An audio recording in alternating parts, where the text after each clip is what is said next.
여기 한국에 대한 선입견을 가진 채 군인 친구들의 제안으로 억지로 한국에 오게 되었다는 독일 여군이 있습니다.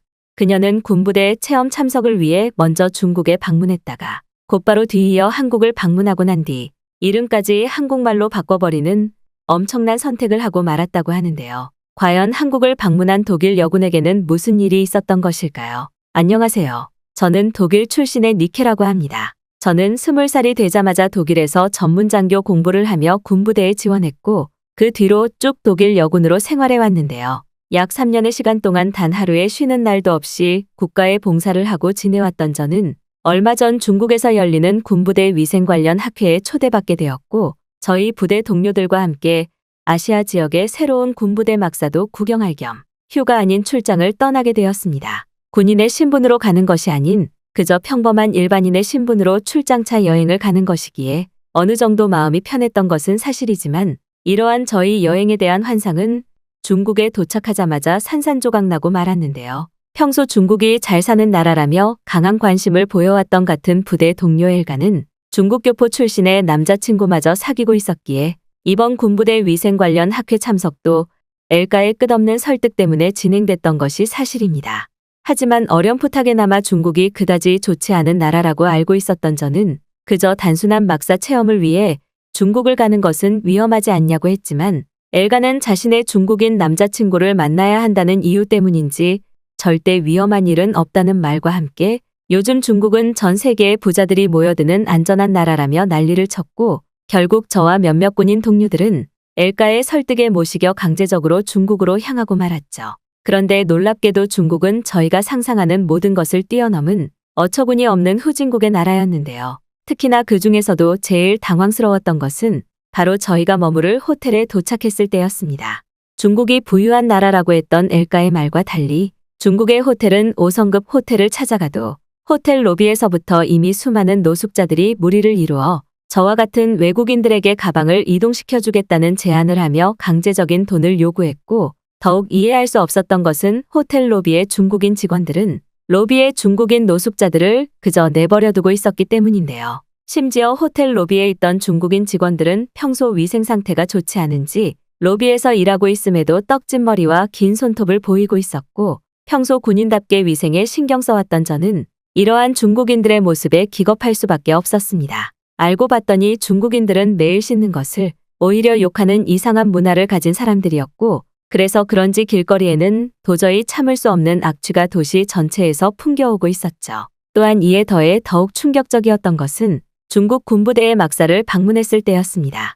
엘가는 자신의 남자친구가 중국 군인과 인연이 있는 사람이라며 군인으로 근무하던 저희에게 중국의 군부대 막사를 보여주겠다고 했는데 그 모습이 가관이었기 때문인데요. 부유하고 선진국이라던 중국은 군부대 막사가 마치 감옥처럼 느껴질 정도로 건물의 시설 상태가 좋지 않았던 것은 물론 불빛을 밝히는 전등조차 없어서 몇몇 중국인 군인들은 촛불로 어두운 곳을 밝히고 있더군요. 정말 부유한 나라라면 그저 LED나 전등불을 켜면 되는 것인데 저는 이러한 중국 군대의 실체에 크게 당황하고 말았고 엘가에게 중국이 정말 부유한 나라가 맞냐며 화를 내고 말았죠. 출장이 아닌 여행의 목적도 있었기에 저는 이러한 불쾌하고 후진국스러운 나라에서 시간을 보내는 것이 비효율적으로 느껴졌고 군부대의 시설마저도 저희 독일보다 훨씬 떨어지는 중국 군대의 막사 모습에 헛웃음이 나올 뿐이었습니다. 심지어 중국 군부대의 식당은 식료품을 살 돈도 없는 것인지 점심시간이었음에도 대다수의 중국 군인들은 그저 감자와 순무로 보이는 반찬만을 먹으며 허기를 달래고 있었고 저는 도대체 이러한 모습을 자랑스럽게 외부에 보여주는 중국의 문화가 이해되지 않을 정도였죠. 결국 저는 엘가에게 말도 하지 않은 채 빨리 중국을 떠나자고 동료들을 설득했고 그러던 중 평소 한국에 관심이 있었던 또 다른 동료 베티는 그럼 이번 휴가의 낭비를 막기 위해 가까운 한국 여행이라도 가지 않겠냐며 뜻밖의 제안을 했습니다. 사실 처음에는 한국이 중국과 그렇게 큰 차이가 있을까라는 생각에 악몽 같은 경험을 2번은 하기 싫어 망설였지만 유감스럽게도 독일로 돌아가는 비행기는 전부 매진되어 있었고 저는 결국 어쩔 수 없이 이번에도 강제적인 외부 환경으로 인해 한국행을 선택할 수밖에 없었죠.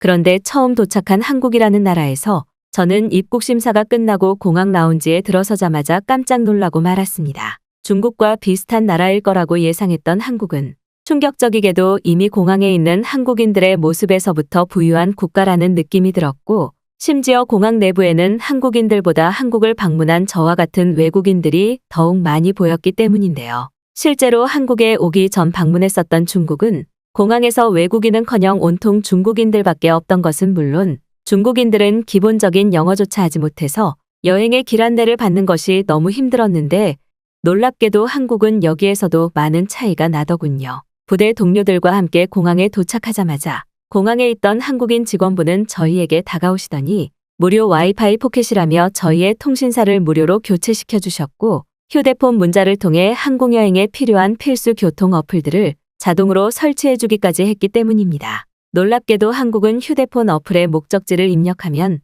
무슨 교통수단을 타고 가야 되는지 너무나 자세하게 설명이 되어 있었고 이러한 한국의 모습은 정확한 시간에 지하철이 오지 않고 택시조차 훔쳐서 타야만 하는 중국의 후진국 교통 인프라 현실과는 천지 차이였죠. 그렇게 저희는 한국에 도착하자마자 엄청난 선진국의 신문물을 느끼며 감탄하고 있었고 그러던 중 한국 문화에 조금이나마 익숙했던 베티는 일단 지하철을 타고 숙소까지 이동하자며 저희를 지하철로 안내했습니다. 그런데 베티의 안내를 받아 지하철 지하도를 내려가던 저는 눈앞에 보이는 말도 안 되는 광경에 그만 말문이 막히고 말았는데요. 저희와 다르게 앞서 가던 베티는 갑자기 자신의 여행 가방을 지하도 계단 옆에 있던 레일에 내려놓더니 두 손에 아무것도 들지 않은 채로 지하철 계단을 내려갔고 저와 군인 동료들은 그러한 베티의 모습을 보자마자 너무 놀라 소리를 지르고 말았습니다. 사실 처음에는 베티가 여행 가방을 계단에서 놓친 줄 알았는데 알고 봤더니 베티는 계단 옆에 설치되어 있던 짐 레일에 자신의 가방을 내려놓고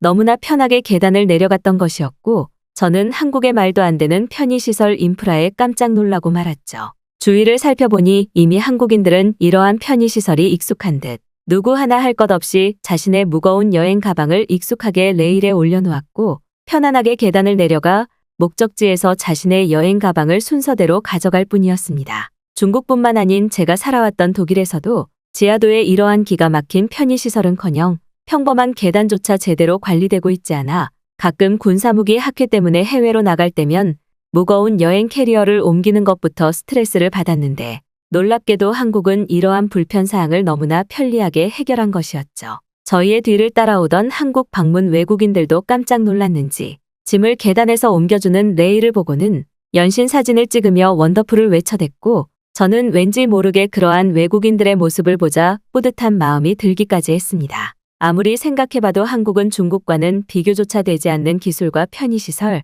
심지어는 부유함을 가진 최선진국의 나라처럼 보였고 이미 한국인들은 이러한 부유하고 편리한 생활이 익숙한 듯 이러한 시설물들을 자연스럽게 이용하고 있더군요. 하지만 베티는 깜짝 놀라는 저희의 모습을 보더니 한국의 놀라움은 이제 시작이라며 코웃음을 쳤고 저는 그 말을 듣자마자 앞으로 펼쳐질 선진국 한국의 모습에 가슴이 설레기 시작했습니다. 그리고 역시나 한국의 진짜 놀라움은 지하철에서 내려 길거리로 나왔을 때부터 본격적으로 시작되었는데요. 베티는 한국의 길거리는 평범하다며 걷기 좋다는 말만 했으나 제 눈앞에 펼쳐진 광경은 전혀 다른 모습이었기 때문입니다. 놀랍게도 한국은 길거리 곳곳에 형형색색의 꽃들이 심어져서 도시를 아름답게 만들고 있었고 마치 공원과 도시가 하나로 합쳐진 것 같은 경이로움마저 느껴졌기 때문이죠.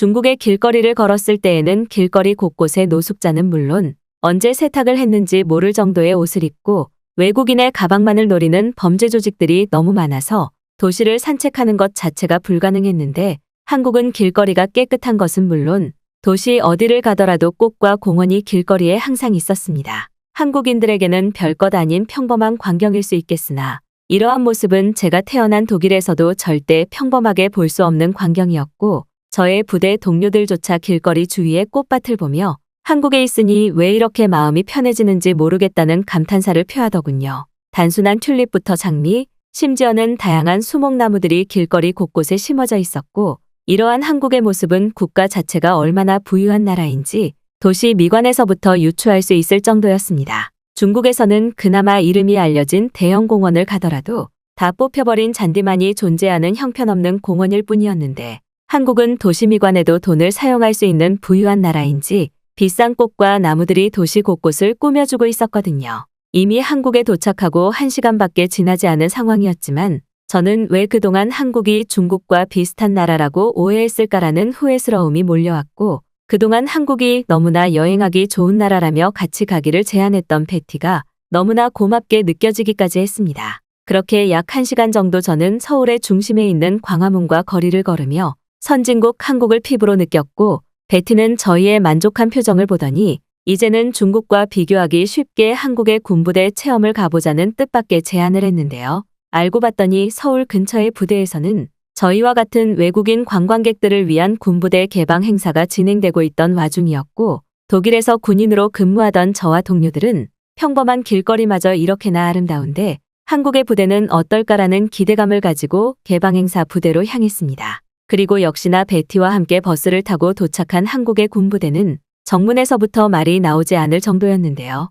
중국의 부대 막사를 방문했었을 때에는 군인들이 지내는 막사 내부가 너무나 더럽다 못해 이곳이 정말 사람이 살 수 있는 곳인가라는 생각이 들 정도였는데, 놀랍게도 한국은 병사들이 지내는 건물 내부에 비싼 TV와 세탁기는 물론 심지어 에어컨과 공기청정기까지 설치되어 있었기 때문입니다. 심지어 저는 따뜻한 물을 24시간 사용할 수 있다는 한국 군부대 관계자의 말에 정말 엄청난 충격을 받고 말았고, 독일에서조차 겨울에는 따뜻한 물이 나오지 않는 황당스러운 상황이 떠오르며 한국이 말도 안 되는 꿈의 나라처럼 느껴지기 시작했습니다. 또한 중국의 군부대 식당은 반찬이 너무나 형편없어서 당황스러울 정도였는데, 놀랍게도 한국은 이러한 식단에서부터 중국과 큰 차이를 보이고 있었고, 병사들의 식사마저 전문 영양사가 투입된다는 베티의 말에 저는 금방이라도 독일 국적을 포기하고 한국의 병사로 살아가고 싶을 정도였죠. 물론 한국에서 평생을 지내왔던 병사들에게는 이것 또한 부족하다고 생각될 수 있겠으나,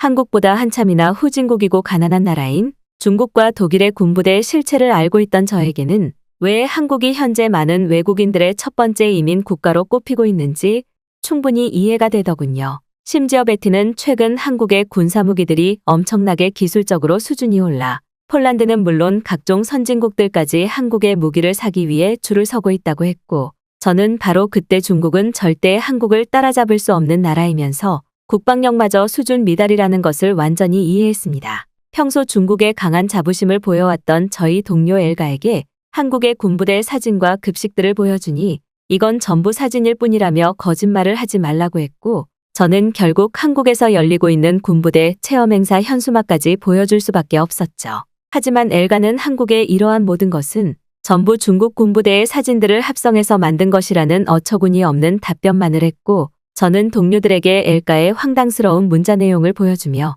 앞으로 엘가는 멀리해야 할 것 같다는 말을 할 수밖에 없었습니다. 아무리 자신의 남자친구가 중국인 사람이라고는 하지만 엘가는 완전히 중국에 미쳐버린 것 같았고, 저희가 아무리 한국이 중국보다 훨씬 살기 좋고 병사 관련 시설에서도 좋다는 내용을 사진으로 보여주었으나 끝끝내 믿지 않았기 때문이죠. 심지어 한국 군부대의 화장실은 제가 경험한 화장실 중 제일 쾌적하면서도 규모가 컸는데, 이는 독일의 호텔 화장실과 비교해도 전혀 손색이 없어서 당황스러울 정도였습니다. 결국 저와 동료들은 한국의 군부대 체험을 신청해준 베티에게 감사 인사와 그동안 베티의 말을 오해했다는 미안함을 전달했고, 베티는 이제부터라도 한국이 어떤 나라인지 정확하게 알았으니 그건 그거대로 다행이라는 배려를 보여주더군요. 그 후 베티는 저희 동료들을 이끌고 저녁을 먹자고 했기에 약 2시간가량의 군부대 체험을 마치고 저희는 곧바로 서울의 도심부로 향했는데요. 베티는 이미 예약해놓은 식당이 있다며 저희 부대 동료들을 이끌고 길거리에 있던 한 식당으로 들어갔고, 저는 식당 입구에 멈춰서자마자 기겁할 수밖에 없었습니다. 평범한 식당문처럼 보이던 그곳에는 도저히 이해할 수 없는 전자패드가 설치되어 있었고, 베티는 이미 이러한 상황이 익숙한 듯 전자패드에 자신의 휴대폰 번호를 입력했기 때문인데요. 그랬습니다. 알고 봤더니 그곳은 한국에서 외국인들에게 꽤나 유명한 고깃집이었는데, 더운 여름날 밖에서 줄을 설 필요 없이 그저 자신의 휴대폰 번호를 패드에 입력해놓고 알람이 오면 방문하면 되는 한국만의 신기술이 접목되어 있더군요.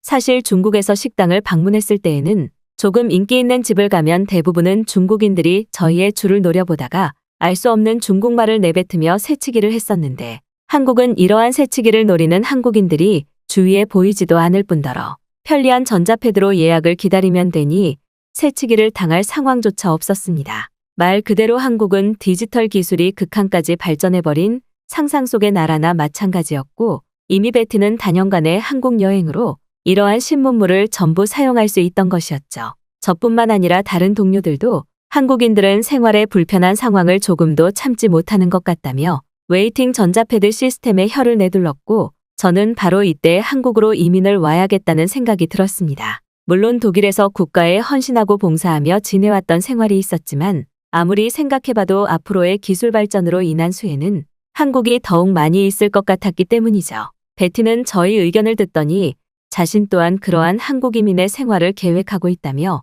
저와 함께 비슷한 날짜에 독일의 군대를 전역하기로 했고 저는 선진국 한국을 소개해준 베티에게 너무나 감사한 마음이 들었습니다. 그 후 한국에서 약 일주일 동안의 영화 같은 휴가를 마친 저는 독일로 돌아가자마자 보고서를 작성하고 6개월의 부대 전역대기를 신청했는데요. 어쩌면 한국의 소중함을 더욱 뼈저리게 느낄 수 있었던 것은 그와 반대되는 대표 후진국 중국이 있었기에 저의 한국 이민 선택이 가능했던 것 같습니다.